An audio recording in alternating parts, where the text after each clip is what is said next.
Hello viewers வணக்கம். சிங்கப்பெண்ணை சீரியலோட இன்றைய எபிசோடை பற்றி பார்க்கலாம். இன்றைக்கி எபிசோடு பார்த்தீங்கன்னா அழகப்பனும் ஆனந்தியும் சீக்வன்ஸாக இருக்கிற சீன் மட்டும்தாங்க ரொம்ப சூப்பராக இருக்குது. ஆனந்தி பார்த்தீங்கன்னா அன்புவோடு இருந்த தனது பழைய சந்தோஷமான நினைவுகளை எல்லாம் நினச்சி பார்க்குறாங்க.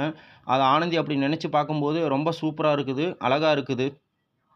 அதெல்லாம் பார்த்துட்டு அழகப்பன் அன்புவை பற்றி பேச வராங்க.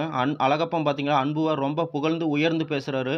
அழகப்பன் அப்படி பேசும்போது உண்மையிலே அது ரொம்ப சூப்பராக இருக்குதுங்க. இதையெல்லாம் சொல்லி முடிச்சுட்டு அழகப்பன் ஊருக்கு போகிறேன்ட்டு சொல்லி கிளம்ப போகிறாரு. போகிறதுக்கு முன்னாடி பார்த்தீங்கன்னா அன்புவோட வீட்டுக்கு அழகப்பன் அவங்க மனைவி வேலையெல்லாம் போகிறாங்க. லலிதா கிட்ட பார்த்தீங்களா அழகப்பன் வந்து ஆனந்தியை மருமகளாக ஏற்றுக்க சொல்லி கேட்குறாங்க. ஆனால் லலிதா வந்து முடியாது என்று சொல்கிறாங்க. அதுக்கப்புறம் பார்த்தீங்கன்னா லலிதா வந்து தனது வழக்கமான பணியை கடைபிடிக்க ஆரம்பிக்கிறாங்க. அதோடு பார்த்தீங்கன்னா எபிசோடு முடிஞ்சது.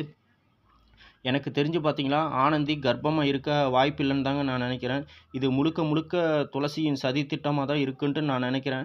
டைரக்டர் இப்படி ஒரு ட்விஸ்ட்டு வச்சு கதையை கொண்டு போனால் சீரியல் வேறு லெவலில் இருக்குங்க. பார்க்கலாம் டைரக்டர் என்ன பண்ணுறான்ட்டு.